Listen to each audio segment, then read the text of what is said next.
Hello, I'm Richard Gisbert, and you're at The Listening Post. This week, no laughing matter. The case against political satire in Egypt and the record of the Morsi government on freedom of expression. The immigration story in America and the debate over terminology. Illegal immigrants, that's what they are. In Pakistan, private security teams have become tools of the journalistic trade. And from Brazil, when actor meets interviewer. That's our web video of the week. In Egypt, the headline writers have been focusing on the case of a comedian taken to court for insulting the president, denigrating Islam, and undermining security. However, the larger story is not about the Morsi government's definition of what is funny or not. It's about freedom of the media in the post-revolutionary era. By now, you know the comedian's name, Bassem Youssef. His satirical program is popular with Egyptians, and it's back on the air after the judge threw the case out of court. However, a message was sent to Egyptian journalists, many of whom say they were already working under siege conditions. Last month, Morsi supporters descended on a media complex in Cairo, trying to control what is said on the airwaves by stopping journalists from getting to their offices and their studios. And the president did not appear to have a problem with that. 2 years after the heady days of Tahrir Square, the Egyptian media space has changed drastically from what it was under President Mubarak. The question is the journalism any better, any more free? Our starting point this week is Cairo.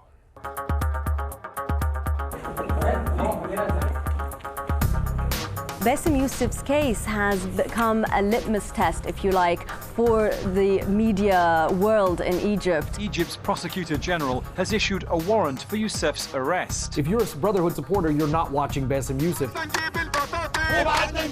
The Egyptian media is really spreading lots of rumors and really affecting the public opinion with lies.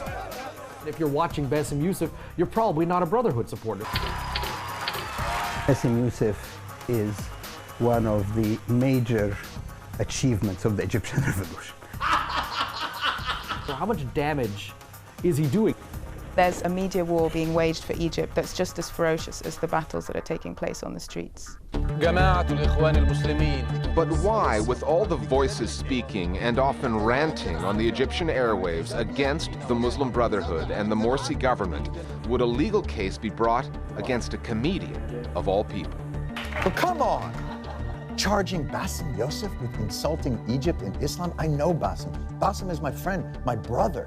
He's known as the Egyptian Jon Stewart, and I think he even embraces that. He, for the past year, has had a very popular show, and pretty much every Friday night you can find Bassem Youssef making fun of President Morsi in one form or another, in a way that tends to enrage the Brotherhood. He started off on YouTube at the beginning of the Egyptian revolution, and then he was so popular that he got 2 TV shows in a row.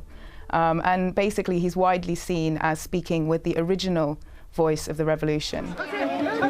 When Bassem Youssef was summoned to court, government spokesman said the case had nothing to do with President Morsi, that the complaint was brought by a citizen, which Egyptian law allows, and taken up by a prosecutor.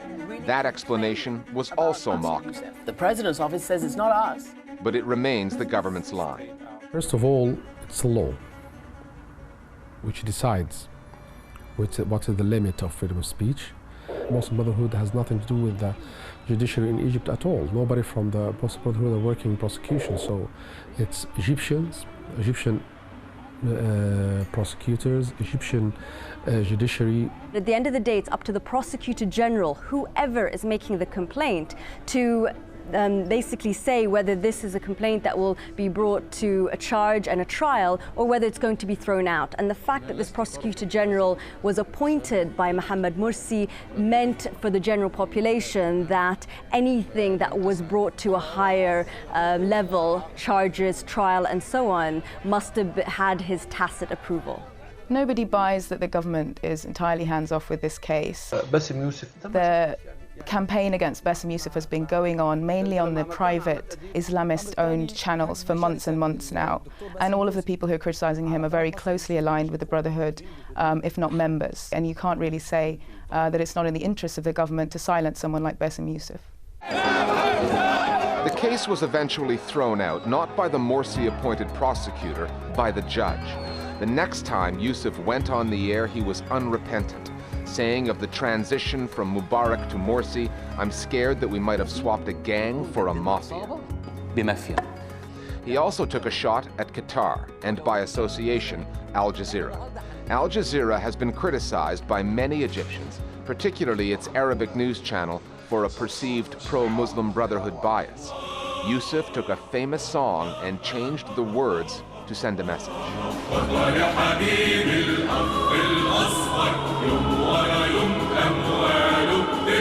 The song is a famous song from the 1960s that celebrated Pan-Arab unity. So it had singers from all different Arab countries talking about hopes and dreams after liberation from colonialism. So Bassem Youssef took that and changed the words to talk about basically Egypt's subservience today to one Arab state, Qatar, and basically used the song to lament Egypt's fall from Arab leader to sort of impoverished and weak regional state. It undermined Mohamed Morsi, of course, and made Egypt look like a puppet, if you like, of Qatar, and it upset Qatar greatly. There is also a feeling that you shouldn't bite the hand that feeds you right now, given that Qatar is bankrolling a lot of industries in Egypt. You can't really afford right now to be so critical, or at least in a negative, rude way, about the state of Qatar. The Bassem Youssef case took place against the backdrop of a more disturbing trend. Pro-Muslim Brotherhood forces have targeted privately owned channels whose political talk shows have been critical of the government. The protesters have descended on Media City, the Cairo complex where many of the channels are based, attacking cars containing journalists and the commentators they planned to put on the air. It's a form of vigilantism, and it's aimed directly at the media. The TV presenters that give them the most heartache, the most bother, are the more popular ones. You have Yusri Fouda's show, you have Reem Magid's show, you have Ibrahim Isa, and of course, Bassem Youssef. And these people have not been pulling their punches.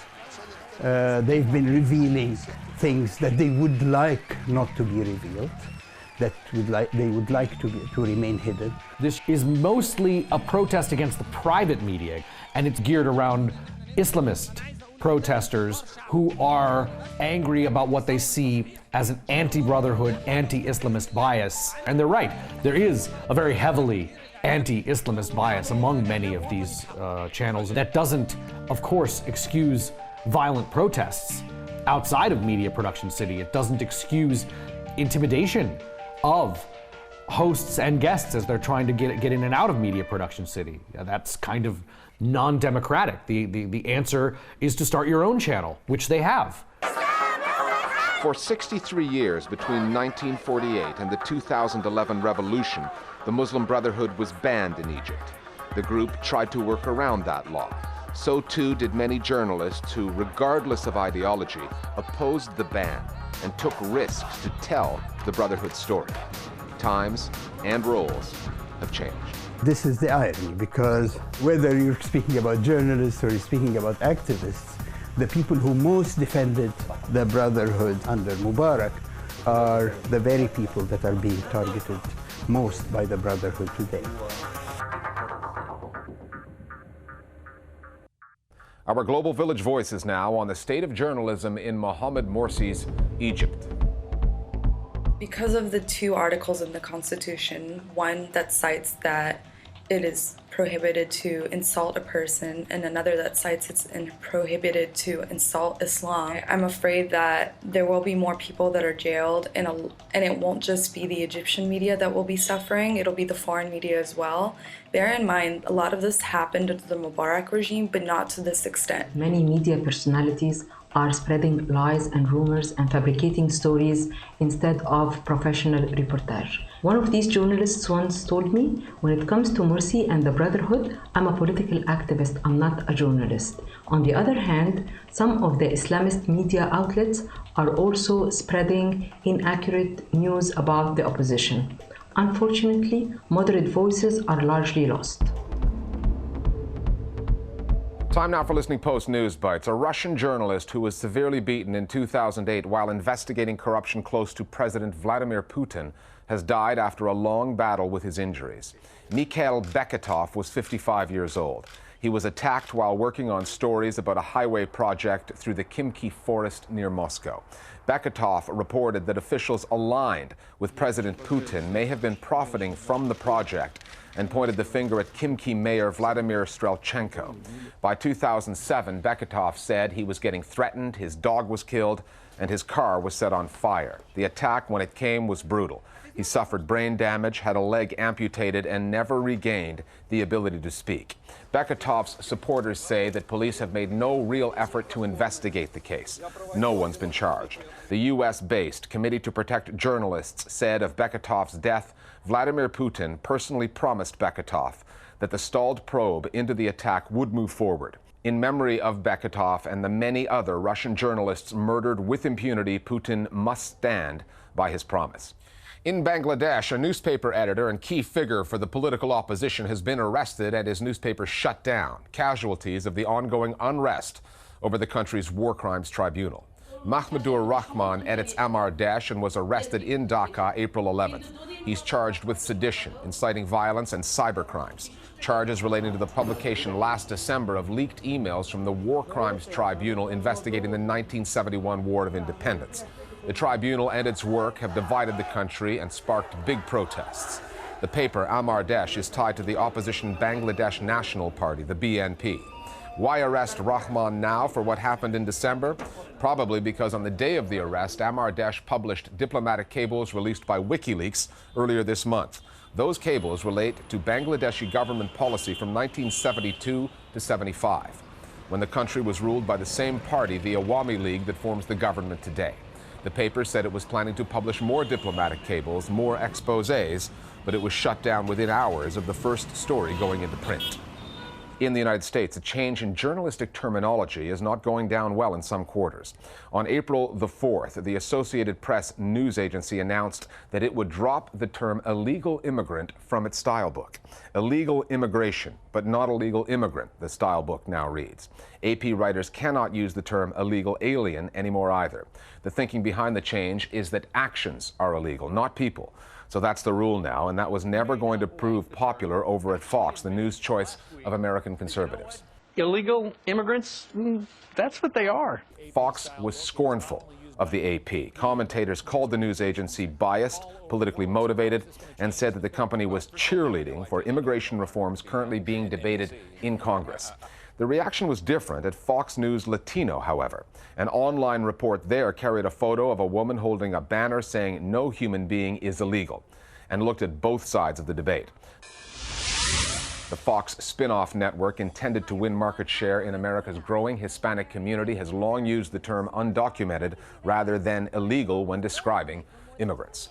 Sudan's government-run media watchdog is voicing its disapproval with President Omar al-Bashir over the latest intervention by state security against journalists.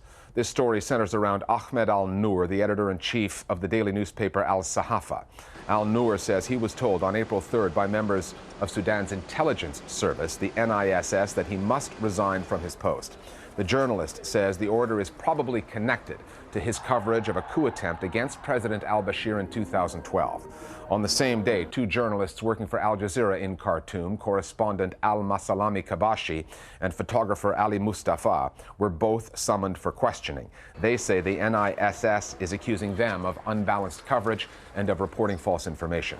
Sudan's press council, a government body, then issued an open complaint. The council views what happened as direct intervention by the security service, the statement said, demanding also that the body be disbanded if interference continues. Pakistan is a country with huge economic challenges, a political system in disarray, civil society under threat, and with the second highest number of extremist attacks anywhere, militants on the move. Here at The Listening Post, we've been tracking the Pakistan story through the prism of its media. The country is one of the most dangerous in the world in which to report. The National Press Club there says 93 journalists have been murdered since 2000, and that number would have hit 94 had an assassination attempt 6 months ago succeeded. The journalist targeted was Hamid Mir, who fronts a show called Capital Talk on Geo, one of Pakistan's many news channels. The Taliban said they were behind the plot, but Mir says there's another threat to the country's media, and it comes from Pakistan's security and intelligence services. We went to Islamabad and put a camera on Hamid Mir for a day to try to get an idea of what Pakistani journalists are up against. Here's the Listening Post's Meenakshi Ravi. When journalists go to work, they take notebooks, laptops, or cameras. However, if you're a Pakistani journalist like Hamid Mir, you also take your security. I am using these escorts just from last 3-4 months. Before that, there was no escort. Before the police escort, there was this. Geo News के senior anchor person Hamid Mir की In November 2012, Mir narrowly escaped an attempt on his life. A bomb was found under his car. It was deactivated before it could go off, but it was a chilling threat, coming on the back of one of the biggest stories in Pakistan last year. ये वाकया है एक ऐसा वाकया जिस पे कि आज मुझे पूरी पाकिस्तानी कौम का सर शर्म से झुका हुआ नजर आ रहा है। मेरा इशारा मलाला यूसुफजई की तरफ है। Malala Yousafzai was the 14-year-old girl whose story made headlines around the world when the Taliban shot her. She had been threatened over her campaign to reopen schools the Taliban had closed. The Taliban attacked Malala Yousafzai. Now, I have a very special relationship with that little girl because some people were of the view that we introduced her to the outside world by showing her face on the screen in my show which I did in Swat in February 2009. She was only 11 years old at that time and she was working on a good cause. She was supporting education for the girls. जिस तरीके से भी हो, जहाँ से भी हो, यानी मुझे अपनी तालीम हासिल करनी है और करनी है. और आप किसी से नहीं डरती? किसी से भी नहीं डरती मैं. When Taliban attacked her, I felt that it's my responsibility to come out openly in support of the little girl. So I said that I am with Malala Yousafzai. क्या एक नहती मासूम स्कूल की तालबा को गोली मार के आप अपने आप को मुसलमान कहलाने के मुस्तहिक समझते हैं? So the Taliban were very angry with me and they called on my phone. They issued me long threatening letters on my email and they also sent me threatening messages through some of my colleagues. Then someone planted a bomb under my car and the Taliban accepted the responsibility. Journalists in Pakistan say the Taliban are not the only threat. They point to Pakistan's powerful secret service, the ISI, and the Pakistani army. In May 2011, investigative reporter Salim Shahzad was found murdered outside Islamabad. Shahzad was a correspondent for Asia Times Online and reported extensively on the Taliban, Al-Qaeda, and Pakistan's security agencies. 7 months before his death, senior ISI officials warned him over his reporting. On May 27th, Shahzad published a story quoting intelligence sources saying Al-Qaeda had infiltrated the Pakistani Navy. 2 days later, he was dead. Salim Shahzad, he was called by an ISI official and the ISI official told him that you have to be careful, otherwise your name is included in the hit list of Taliban. So they will always throw the responsibility of your assassination on the shoulders of Taliban. And Taliban will always throw the responsibility of your assassination on the security agencies. There is a general impression that Taliban and Pakistani security agencies, they are enemies of each other, they fight with each other. Yes, in some cases it's true, but in most of the cases, we know that they collaborate with each other. At least against the media, they are one. So we are in the crossfire. Hamid Mir says death threats have mostly confined him to his office in Islamabad. Field reporting isn't the same when you have a security entourage. Mir's workday now revolves around his nightly broadcasts. Pakistan's private TV outlets are just a little more than a decade old. Before Prime Minister Musharraf loosened the rules in 2002, Pakistan had just 3 TV channels, all state-owned. Now there are nearly 100, reporting on a country that is complex, dangerous, and at the center of both geopolitical and security issues. The new channels, driven by ratings, often fall short in their journalism. In 2010, TV host Meher Bukhari publicized a dubious fatwa that had been issued against a regional governor for his vocal opposition to the country's harsh anti-blasphemy laws. It prompted a slew of threats against the politician. He was assassinated. In January last year, TV host Maya Khan put out a show in which she chased couples in parks and interrogated them on the air about whether they were married. The Pakistani media is still without any code of ethics. Some of the TV anchors in Pakistan are fighting for the good ratings. They don't go for the good content, the good discussion, but they would like to invite some controversial TV actress in their show, or they would like to invite some very controversial religious figure in their show just to raise the rating of their show. In the years after Musharraf, Pakistan's media was held up as a symbol of how things could be, free, open, and progressive. But competition has driven standards down instead of up, and the growing tally of journalists killed is scaring reporters into silence. The people outside Pakistan and many people inside Pakistan, they overestimate the freedom of the Pakistani media. They think that the Pakistani media is very free, very powerful. They can make a lot of change. Yes, we can make a lot of change, but by risking our lives. Some of our colleagues, they came from Peshawar or they came from Karachi, and they informed me that they are receiving threats from ISI or they are receiving threats from Taliban. So what should they do? I told them, be careful, inform Pakistan Federal Union of Journalists, police officials, management of your newspaper or the TV channel. And they said, should we continue this profession? I said, yes, you must. They went back and they were killed. So sometimes I feel guilty. Then some investigation was launched, a commission was formed, but the commission report was not released.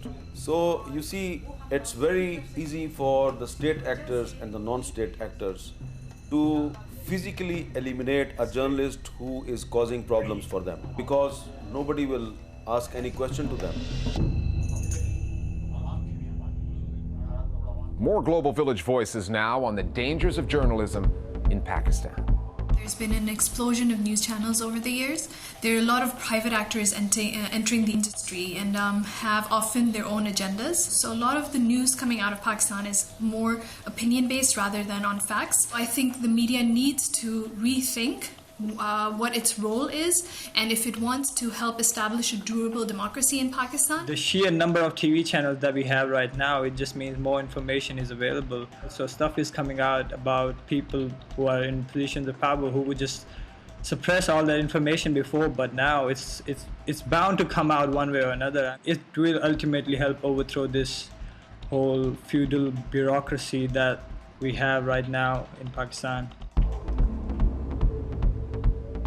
Finally, every time a movie hits the big screen, cast members end up on the small screen on their promotional tours. They're out to sell their work, but the journalists and critics who interview them don't always cooperate. They're out to make news, and that can get a little awkward. There's an online production company in Brazil called Porta dos Fundos that has taken those conflicting agendas and made a viral video out of them. This is called Interview. It's approaching 2.5 million hits on YouTube, and we've made it our web video of the week. We'll see you next time at the Listening Post. E aí, Joca, brigadão, viu? Tá dando essa entrevista aí. Todo mundo te adora na redação. Obrigado. A pauta tava batalhadíssima aqui. Como é que você tá rebatendo aí essas críticas? A sua atuação? Críticas? Exatamente que críticas você tá falando? Não tem críticas? Não, deve ter críticas, não é isso que eu tô falando. Porque você está acima das críticas? Não, pelo amor de Deus. Agora 14 meses direto em São Paulo com a minha peça Nanquim. O que é Nanquim? Nanquim é a peça que eu tô... vocês mandaram release. Isso, acabou de sair de São Paulo. Mas por que você está se esquivando das críticas? Olha só, eu realmente tenho uma política, eu te peço desculpa, eu tenho a política de não falar sobre política. Qual é então a sua posição política? Vamos falar disso, que acho que isso é bom. Conta pra mim. Qual é a sua posição política? Eu acho difícil falar de posição política hoje, né? Eu não consigo ver uma separação muito clara dos partidos. Me traz um cansaço. Exatamente, cansado. Tô cansado. Dessa roubalheira do PT. Tô cansado dessa roubalheira toda. Não, eu não posso...